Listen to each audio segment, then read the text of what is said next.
Hello दोस्तों, स्वागत है आपका हमारे और आपके इस छोटे से चैनल यूपी वाला एके में।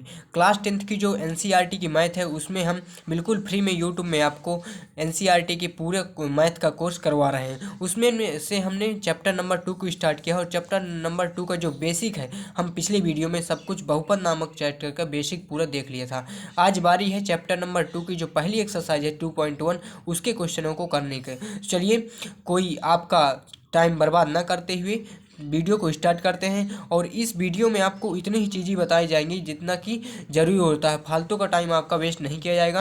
आप इससे संबंधित जो कॉन्सेप्ट होते हैं उनको करिए और जो क्वेश्चन होते हैं उनको आप हल करिए। बिल्कुल एनसीईआरटी का कोई भी क्वेश्चन आपसे नहीं छूटेगा, सभी क्वेश्चन आपसे हल हो जाएंगे। चलिए, हम जो एक्सरसाइज है 2.1 उसमें जो बेसिक कॉन्सेप्ट यूज होना है उसको बताते हैं।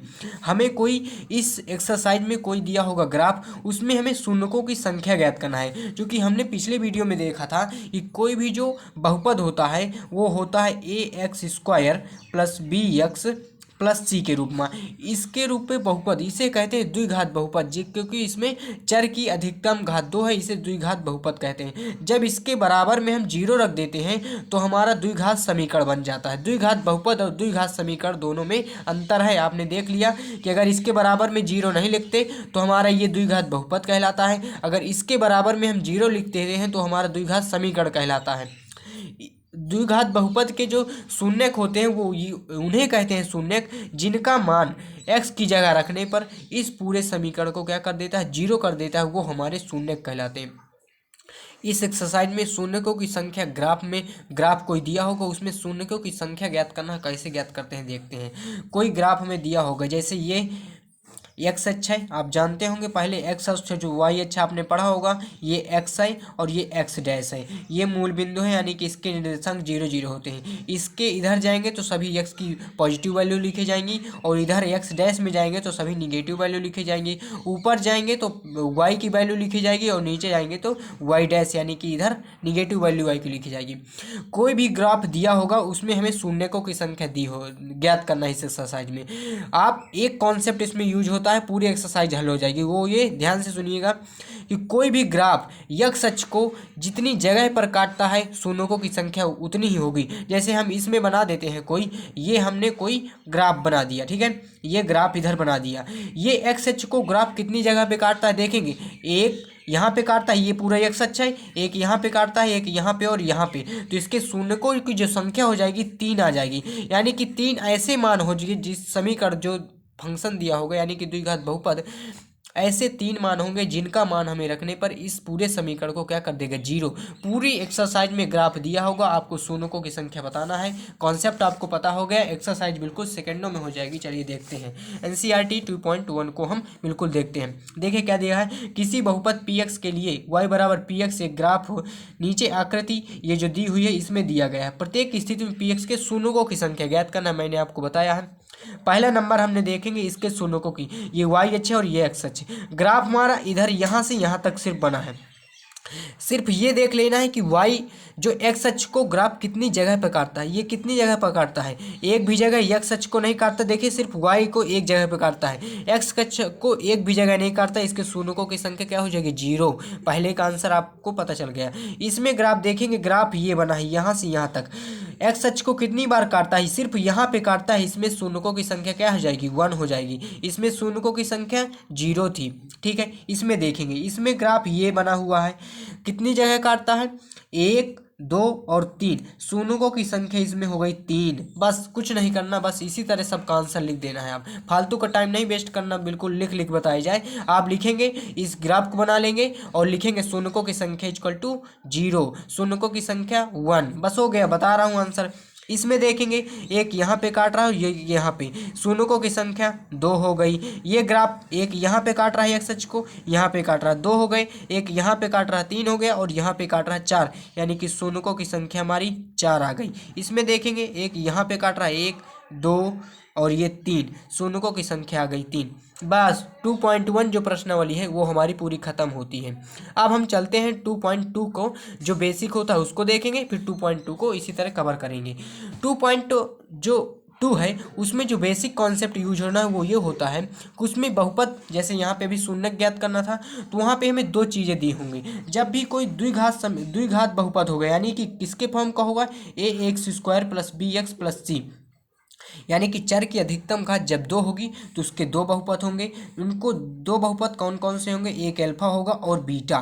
तो उनके हमको जब योग ज्ञात करना है, यानी कि ये दो शून्यक हो गए, इनका मान रखने पर इस समीकरण को हम जीरो मानते हैं। ठीक, जब हमें शून्यकों का योग ज्ञात करना हो, यानी कि शून्यकों का योग, शून्यकों का जब हमें योग ज्ञात करना हो तो उसका जो फार्मूला होता है वो ये होता है, उसका फार्मूला शून्यकों को योग मतलब एल्फा और बीटा को आपस में जोड़ना है।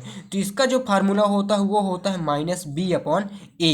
इस समीकरण में आप देख रहे होंगे बी क्या है, बी है एक्स स्क्वायर का जो गुणांक होता है, जो एक्स है ये एक्स स्क्वायर के जो गुणांक में लिखा होगा उसे हम बी मानेंगे। ए क्या है, जो एक्स स्क्वायर के गुणांक में लिखा होगा उसको ए मानते हैं, और सी क्या है, जो कांस्टेंट होता है उसे सी मानते हैं। तो यहाँ पे आप लिख सकते हैं बी इक्वल टू क्या होता है, एक्स का गुणांक, और ए क्या होता है, एक्स स्क्वायर का गुणांक। जब कहेगा हमें शून्यकों का गुणनफल, शून्यकों का, जब हमें कहेगा शून्यकों का गुणनफल, यानी कि शून्यका को गुणनफल मतलब दोनों को आपस में गुणा कर देना है, अल्फा इंटू बीटा, वो होगा सी अपॉन ए। शून्यकों का योग आपने देख लिया, वो होता है माइनस बी अपॉन ए, और शून्यकों का जो गुणनफल होता है वो होता है सी अपॉन ए। तो चलिए क्या करना है, आपके कोर्स में सिर्फ द्विघात बहुपद दिए हैं, द्विघात मतलब त्रिघात भी होंगे, उनके बहुपदों का ज्ञात करना है।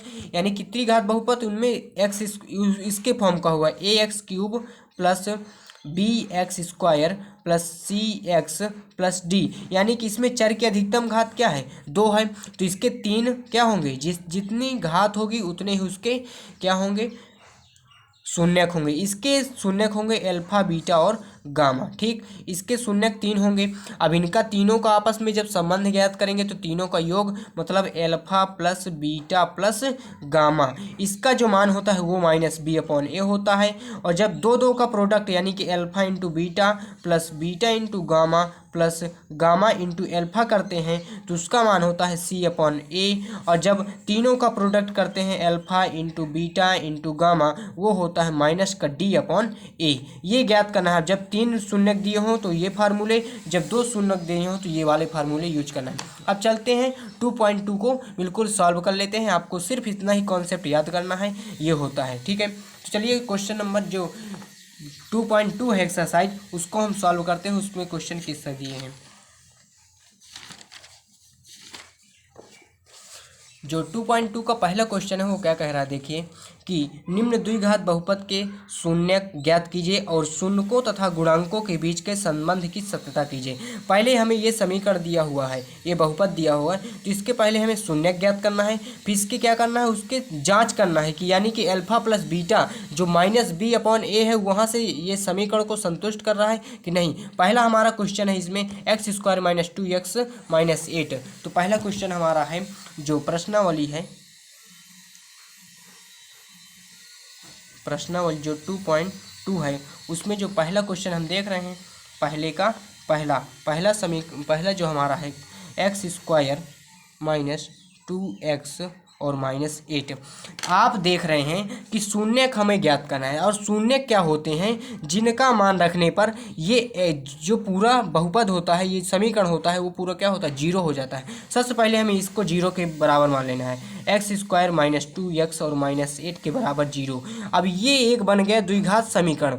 अब द्विघात समीकरण को आप पहले हल कर चुके हैं, इसको जब हल करते हैं तो क्या करते हैं, जो बीच वाला लिखा होता है यानी कि -2, उसका ऐसा जोड़ना और घटाना, ऐसी दो संख्याएं लेना है जिनको जोड़ने और घटाने पर -2 आए और जिनका आपस में गुणा करने पर -8 आए। तो चलिए देखते हैं ऐसी संख्याएं क्या होती है। एक एक्स स्क्वायर, अगर हम -4x लिखते हैं और प्लस का 2x और -8 अपनी जगह रखेगा, वो बराबर 0। -4 और -2 को जब जोड़ेंगे तो माइनस का 2 आएगा, ये लिखा है, और -4 और 2 को जब मल्टीप्लाई करेंगे तो -8 आएगा, ये लिखा है। आप क्लास 9th में भी इस समीकरण को हल करना जानते हैं, ये तो यहाँ बिल्कुल छोटा सा दिया हुआ है। अब क्या करना है, इसमें और इसमें देखेंगे क्या कॉमन मिल रहा है, x कॉमन मिल रहा है, यहाँ पे देखेंगे x बचेगा, यहाँ पे देखेंगे माइनस का 4 बचेगा, यहाँ पे 2 कॉमन मिल रहा है, 2 लेंगे, यहाँ पे x होगा, यहाँ पे -4 होगा और बराबर में 0 होगा। x -4 दोनों में से कॉमन मिलेगा, तो x -4 कॉमन मिला, यहाँ पे बचा x और यहाँ पे बचा 2 बराबर में 0। इन दोनों का जो प्रोडक्ट है वो 0 के बराबर हुआ है, 0 के बराबर है, यानी कि इसका मतलब ये है कि या तो ये संख्या 0 के बराबर हुई होगी या तो ये संख्या 0 के बराबर हुई होगी, तभी तो इन दोनों का प्रोडक्ट 0 आया है।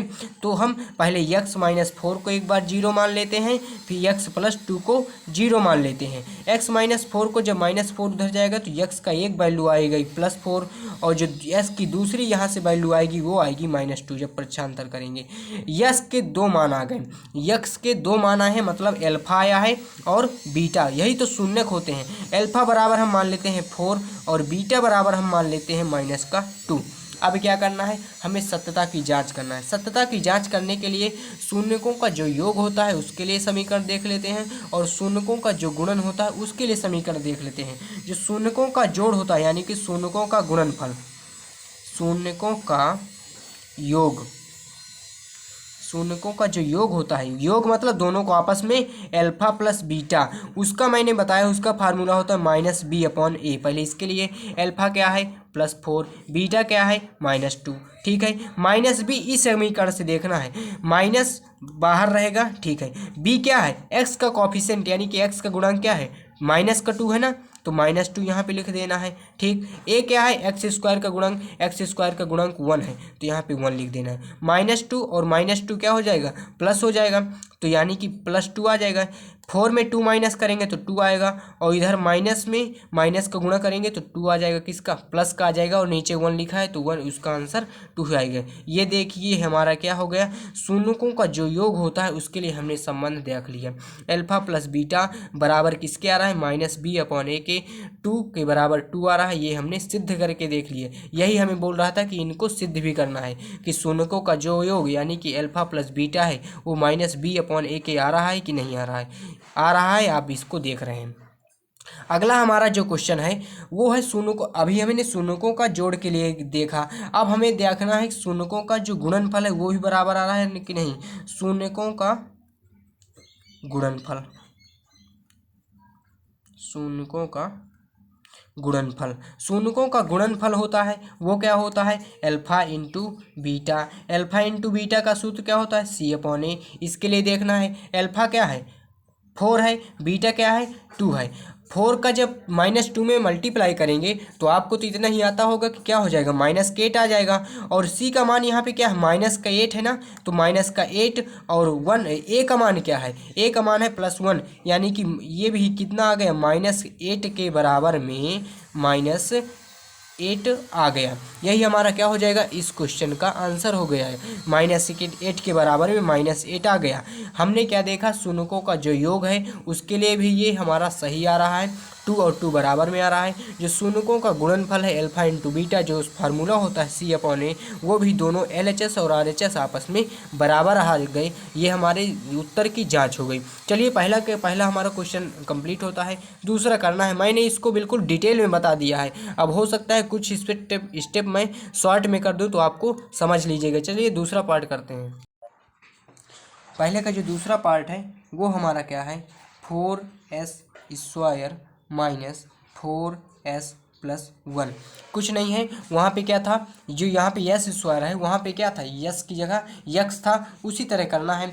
हमें पहले क्या करना है, ऐसे नंबर ढूंढना है जिनको आपस में मल्टीप्लाई करने पर माइनस का वो 4 आ जाए और उनका जोड़ने और घटाने पर कितना आ जाए, ये इसको जोड़ने और घटाने पर -4 आ जाए और उन जिनका आपस में मल्टीप्लाई करने पर 4 का 1 में मल्टीप्लाई करेंगे तो 4 आना चाहिए। चलिए ऐसे नंबर क्या करते हैं हम ढूंढते हैं, तो ऐसे नंबर हमारे होते हैं 4s², ऐसे नंबर होते हैं -2 और -2। जब हम इसको हम आपस में प्लस करेंगे तो इनको जो दोनों को आंसर आ जाएगा माइनस का 4 आ जाएगा और -2 और -2 को जब आपस में मल्टीप्लाई करेंगे तो इनका आंसर प्लस का 4 आ जाएगा। तो क्या आ जाएगा -2s और -2s और +1 में ऐसे ही है यहाँ से यहाँ तक, यानी कि जो दो पद दिए हुए हैं इनमें से क्या कॉमन मिल रहा है 2s कॉमन मिल रहा है, 2s कॉमन ले लेना है।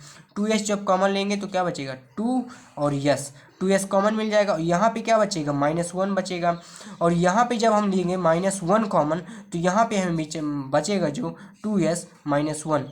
इस दोनों यहाँ से हम 2s-1 कॉमन ले लेते हैं। 2s इसको 0 के बराबर रखना है, मैंने आपको पहले बता चुका है, क्योंकि इसका मान शून्यकों का मतलब ही होता है कि उनका वैल्यू 0 के बराबर हो जाए। 4s-1 आया, जब इसमें से कॉमन लेंगे 2s-2 तो यहाँ पे क्या बचा 2s और यहाँ पे क्या बचा -1 बराबर में 0। इन दोनों की वैल्यू 0 के बराबर है। इसका मतलब ये है कि या तो क्या 2s-1 या तो 2s-1 0 के बराबर होगा, या 2s-1, अच्छा दोनों जगह क्या है 2s-1 है, ठीक है।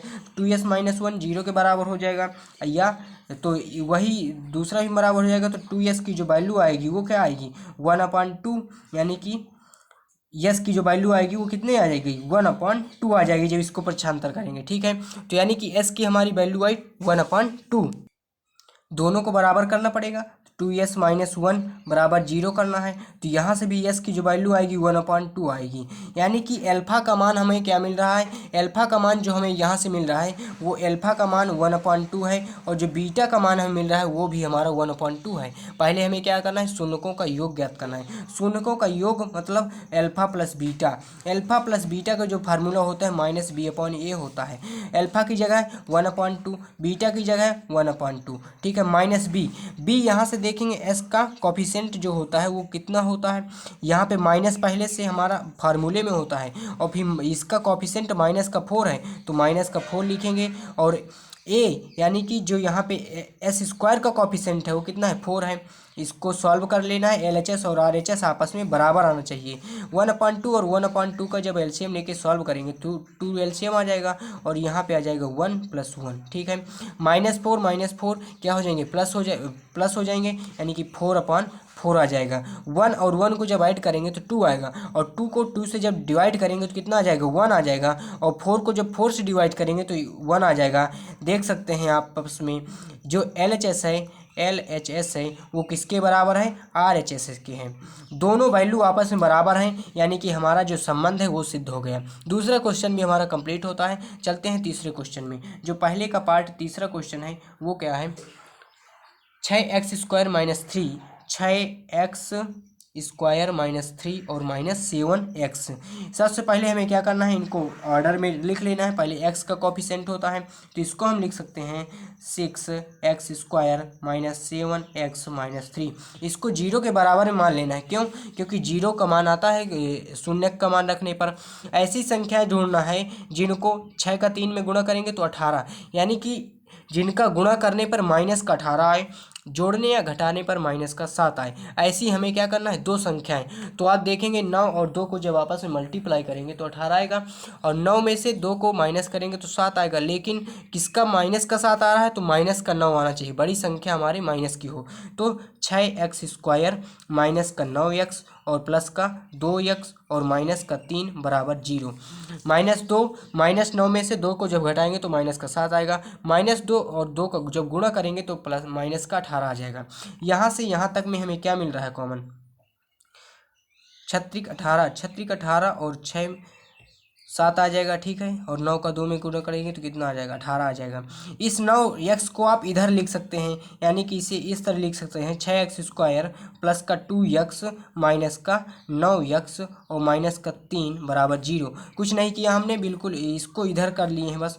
2x यहाँ से कॉमन मिल रहा है, 2x जब कॉमन मिलेंगे तो यहाँ पे 3 बचेगा और x बचेगा प्लस 1 बचेगा। यहाँ से हमें क्या मिल रहा है 3 कॉमन। 3 जब कॉमन मिलेगा तो यहाँ पे 3x बचेगा, माइनस भी कॉमन ले लिए हैं, और यहाँ पे 1 बचेगा, दोनों के बराबर में 0। यानी कि जब इसमें से 3x + 1 कॉमन लेंगे, 3x + 1 जब कॉमन लिए तो क्या बचा 2x माइनस का 3 बराबर कितना है 0।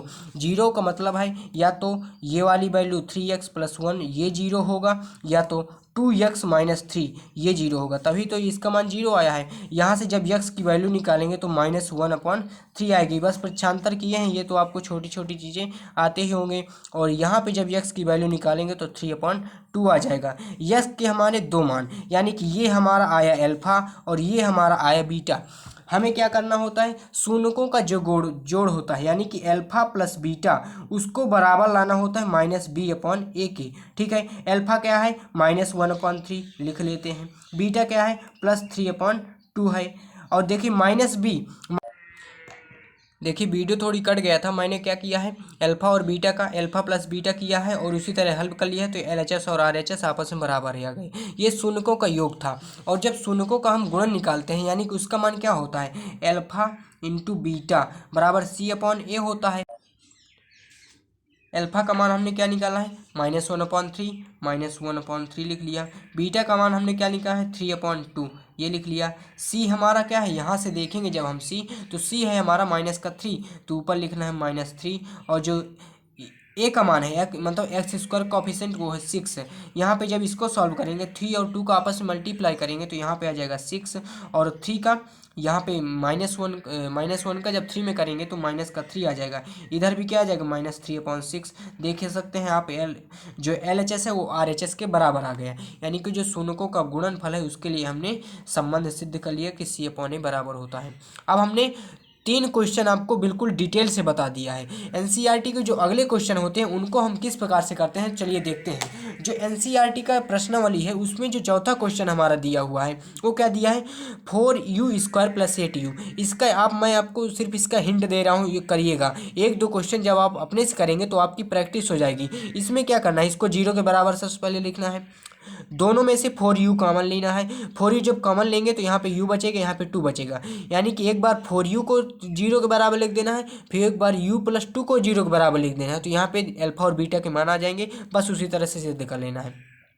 जो 5वां क्वेश्चन है वो आपको बताऊंगा, ये थोड़ा अलग तरीके का है, करना इसमें भी उसी तरह लेकिन इसको बताऊंगा। लेकिन जो 6वां क्वेश्चन है वो क्या दिया है 3x² - x - 4 दिया हुआ है। इसमें से भी आप 3 और 4 -4 का जब गुणा करेंगे तो -12 आएगा। ऐसी 2 संख्याएं ढूंढना है जिनका गुणा करने पर -12 और जोड़ने या घटाने पर -1 आए। इसकी संख्या ही बता दे रहा हूँ। इसमें आएगा -4 और प्लस का 3, इनका मल्टीप्लाई करेंगे तो -12, जोड़ने घटाएंगे -1 आ जाएगा। इसको भी अल्फा बीटा का मान निकालेंगे, इसे भी आप अपने से सॉल्व करेंगे। सिर्फ मैं 5वां क्वेश्चन यानी कि t² - 15 है उसको बता रहा हूँ क्योंकि वीडियो बहुत लंबा हो जा रहा है। ठीक है, चलिए सिर्फ 5वां क्वेश्चन देखते हैं। वो हमारा है t² - 15। 5वां क्वेश्चन क्या है हमारा t² - 15 बराबर 0 दिया है। क्या करना है -15 इसको 0 के बराबर सबसे पहले लिखना है।